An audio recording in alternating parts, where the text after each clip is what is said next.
Most people who build in the village don't usually intend to sell their homes, at least in the beginning.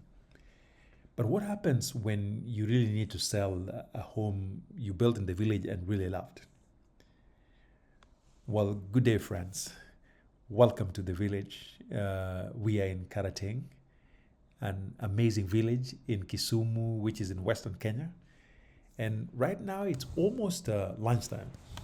And yes, we do not go to the nearest fast food joint and pick up stuff for lunch. Everything we eat comes straight from the farm. And so today I'm in charge of helping this particular lucky chicken dance with the angels. And of course, the kids are going to be part of it. So those who are going to start saying stuff in the comment section, remember this is very culturally appropriate in this setting. Our kids watch how we prepare animals for food, and so they don't think chicken are only found in stores. So, what happens when you really need to dispose of a home that you've built and loved in the village? Uh, because again, many people, almost every single person I know, building in the village does not plan on selling their property. But again, sometimes life happens in ways that compel people to sell homes. So in today's video, I'm going to explore this question around five different issues. Number one, we'll talk about the general landscape of village homes, especially in relation to potential for sale. I'll talk about the benefits and the risks that people take. And by benefit, I'm talking about what you stand to gain if you're buying a home in the village and the risks that come with it. And I'll also talk about the same too with regard to people who own homes and want to sell. And then I'll talk about some of the more common reasons why people sell their homes, the likely buyers, or what the market looks like, and some of the lessons I've learned through friends who've gone through this process. So join me in Karating again as we address these concerns. Mostly today, it'll be preparing the chicken to some degree and leaving the rest to others. And then I'm supposed to head out with the kids to the local center, which is quote unquote our supermarket, to pick up a few things. And so let's start with the general landscape of village homes that tend to end up in the market. So number one, the majority of homes being sold in the village are often sold by individual owners and not investors. It's very rare to find investors building homes in the village with the intention of selling. I have not seen that yet. So what you will mostly run into are just individuals who, for some reason, are compelled to sell. And of course, the majority of these homes are often built on ancestral land. There are some exceptions. There are people who buy land in the village and sell. But even when people build in lands that they've bought, those spaces often have that vibe of ancestral land. And I'll explain to you what that means slightly later on. Now, and maybe let me just explain that now. Even when people buy lands in the village, the locals still feel like they have some sort of say as to what happens on those lands. And that's what I mean by having an ancestral vibe with that. Now, a lot of the village homes, if not all of them, are set within what we call tribal zones.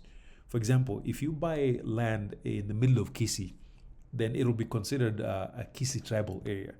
If you buy land in the middle of Nandi, it will be considered maybe a Kalenjin tribal area. And if you buy land in deep rural South Nyanza, it will be considered a Luo tribal zone. Now, that may not mean anything to a foreigner, but that means everything when it comes to who is going to be able to purchase your land. For example, we don't expect somebody to come from Nandi to go and buy a village home somewhere deep in the middle of Masai land or Kisi land. That's not typically what happens. And so the people who are likely to buy your village home typically are those folks who speak the same language or come from the same community. And that's a consideration that is very specific to village homes in ways that you will not see in city homes. And then, of course, buying in the village comes with both the benefits and the challenges of living in the village. And I've talked about this in some of my past videos, but I'll just highlight a couple. Number one, Many village homes like the one you're viewing right now are usually very quiet and very safe. You hardly run into any safety issues in terms of burglary and all that. Once in a while there's stuff, but rarely do you hear stuff. There's not much noise, maybe except for when there's funerals around or there's a party, but not the kind of noise you will observe in the city. A lot of these homes are very spacious because land is still relatively inexpensive in the village compared to city. And again, it depends on which village. Karating may not be as affordable as many other villages I know because Karating is very close to Kisumu City. And then many homes in the village are often very self-sustaining because people have their own wells, they pump their own water, they manage their own sewer, they have their own power systems. And so a lot of them are self-sustaining to a great degree. Most of the ones that I know have no tax or liens on them because we don't pay any property taxes in the village. And that's one of the many things I love about Kenya. And then, of course, I would say that a lot of the village homes are far from typical amenities you would expect in cities. Again, it also just depends on how far the village is from a major city. Many of our village homes don't have proper access roads. You have like very narrow roads or footpaths that we just make do with. So why do people sell homes in the village? Number one, the most common reason I have seen out there is often something financial and usually has to do with the loans from a bank. And so if a person is servicing loans that they just can't keep up with, that's when they get the point where they choose to sell their home. The second reason is divorce. Again, divorce comes with its own sets of challenges. A few folks end up selling their homes because of that, but this is a slightly smaller group of folks. The other reasons why people get to sell their homes has to do with the hostile neighbors, where you buy a piece of land, you build a home, you start living, and then you realize your neighbors are just something else. And this sometimes can be linked to politics. Usually, so there are certain hostilities that happen around election season that may end up pitting neighbors against each other. So hostile neighbors can actually force people to move out of their homes and sell. And then I've seen a few cases where when people are moving abroad, like the entire family is moving and they're just selling stuff, that happens too.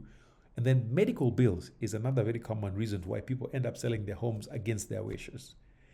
The other reason that I hear here and there has to do with the family tragedy. For instance, when a suicide happens at home, and then because of the tough memories, some people just choose to sell and leave. Or when there's a fire and there's really tough memories associated with the home, there are folks who choose to sell their homes and just move on. Now, the one common reason that is often mentioned, but the buyers never know about, are what we call acts of God. There are some places where a person can buy a land, build a home, and then they discover that there are certain natural disasters that are very common, especially floods. And once they figure out that the place has flooding issues, they will always find an unsuspecting buyer somewhere to sell it off to. So be careful with that too. And then sometimes people sell their land because of ownership problems when they can't resolve issues with their original owners. They just sell it off and then move on. So here are some of the benefits and risks of buying and selling in the village. Number one, if you're a buyer, you're more likely to get a really good deal because the sellers are often very motivated. Almost all sellers are compelled by circumstances to sell. And so if you buy, you're more likely to get a really good deal in terms of price. Now, the other unfortunate part is that the majority of these homes are really poorly done, especially the interiors. The exteriors are often fine, but the interiors, the majority of cases that I've seen, are not well done. So that also means if you are with the buyer, you're going to inherit all the issues that come with it. And so you may need to do a bit of customizing, redesigning, resizing, repainting, and things like that. Some of these homes have ownership and boundary issues that are not resolved. So, like I said, again, when you're buying a home, it might be a good deal financially, but you will definitely inherit some of the potential problems that come with it. Now, on the seller's side, unfortunately, many of the sellers end up losing their investment, in part because very few people are willing to buy these homes at the asking price. And they, of course, know that the seller is under pressure to sell. So the other unfortunate thing too is that people who build homes in the village more likely spend more in building the homes than the homes are actually worth it. So I've seen cases where a home is actually worth about 1 million Kenyan shillings, but the owner ends up spending 4 million in building it. Now, when they're trying to sell it, they would be asking for 4 million, yet the home is only worth 1 million. And that happens not because the builder mess things up. It just happens that building the village can come with really serious problems around cost control. And so many village homes are not worth what the owners typically want to get, regardless of how much they spent in building those homes.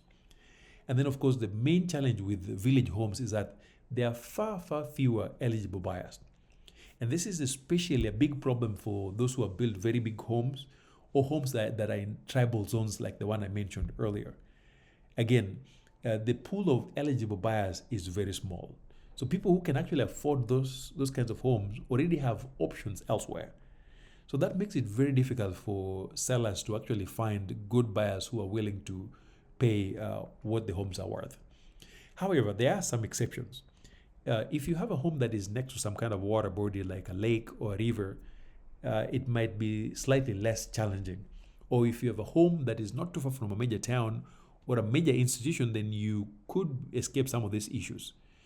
And the same also applies to homes that are moderately priced, particularly homes that are priced under 4 million.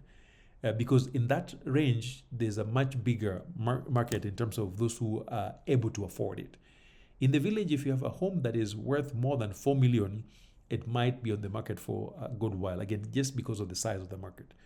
So here's some of the lessons that I've learned while listening to friends and talking to friends who've gone through this process. And number one, I hope you never find yourself in this spot where you build a home, you love it, and then you need to get rid of it. I hope you don't find yourself in there. But if you do, I'm hoping your home is not worth more than 10 million.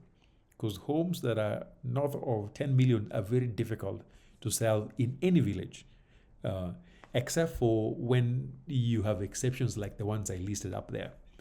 So I hope it's not too expensive. Then number two, please prepare to either break even or take a small loss, because the sellers usually know that the buyers usually know that the sellers are motivated, so they're always going to try to push to get the lowest selling price.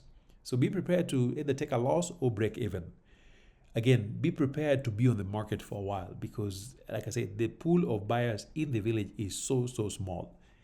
Also consider potential for short-term or other commercial purposes for that home. If you can rent it, Airbnb, in the meantime, that's fine. But if not, I would often recommend maybe remodel or find ways to put some love in it, to find new ways to love the home, because in truth, chances are you're going to be with that home for longer than you think. So if you don't care to use it commercially in some ways, you can find new ways to love it as is. And then for buyers, if you're buying a village home, please talk to the local folks, especially what we call Jokongo. I'm talking about just the village drunkards who walk around. Those people have super property on anything. So they'll tell you everything you need to know about why the home is being sold, because sellers are not often forthcoming. And then again, when you're buying a home in the village, please be kind to the sellers, because oftentimes you're talking to somebody who desperately needs to sell it. So please don't play with people's feelings. If you don't want to buy, don't do that. Don't give hopes and disappear. And if you can, buy it during rainy season. Again, of course, get to know the neighborhood before you buy. Just visit different times, see how the neighborhood is. And again, I hope this was useful. I will see you in the next. Thank you. Bye.